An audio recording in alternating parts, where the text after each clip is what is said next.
आलं आहे की साधारणपणे लँडलॉर्डची जी लॉबी आहे ती कोर्टात जाऊन कॉम्पिटंट अथॉरिटी म्हाडा आहे की नाही ह्याच्यावर प्रश्न विचारून ह्या पुनर्विकासाच्या सगळ्या प्रश्नावर एक आत्ता प्रश्नचिन्ह उपस्थित केलेलं आहे।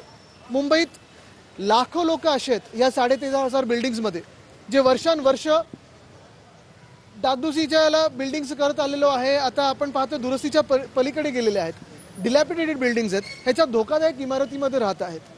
आमची मागणी म्हाडाकडे सरळ आणि सोपी आहे की ह्या केसला लवकरात लवकर आपण मेन्शनिंग करून निकालास आणावं, कारण कॉम्पिटंट अथॉरिटी म्हाडा आहे की नाही ह्याच्यावर आधारित पुढचं हा सगळा पुनर्विकास राहणारच आहे।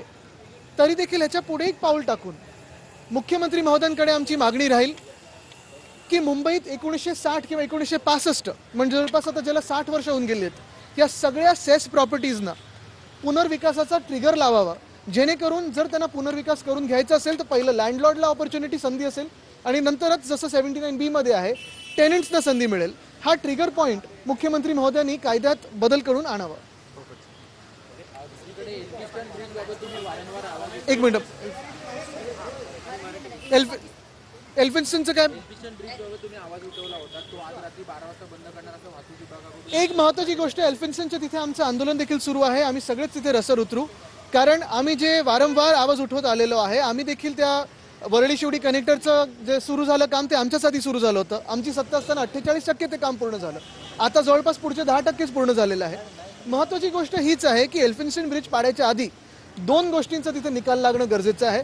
पहिलं म्हणजे आजूबाजूच्या ज्या चाळी आहेत किंवा इमारती आहेत, आमच्या काळात आम्ही निर्णय घेतला होता की त्यांना तिकडच्या तिकडेच पुनर्विकास करून मिळेल। थोडी अलाइनमेंट बदलली होती, एकाच बाजूच्या चाळी जाणार होत्या, दुसऱ्या बाजूच्या चाळी तोडण्याची गरज नव्हती।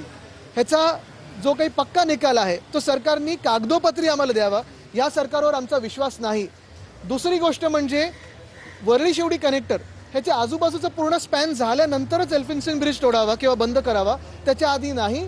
कारण जर आधी तोडला तर रहदारीची जी काही त्रास आपल्याला जो काही होणार आहे त्याचा विचारही आपण करू शकत नाही।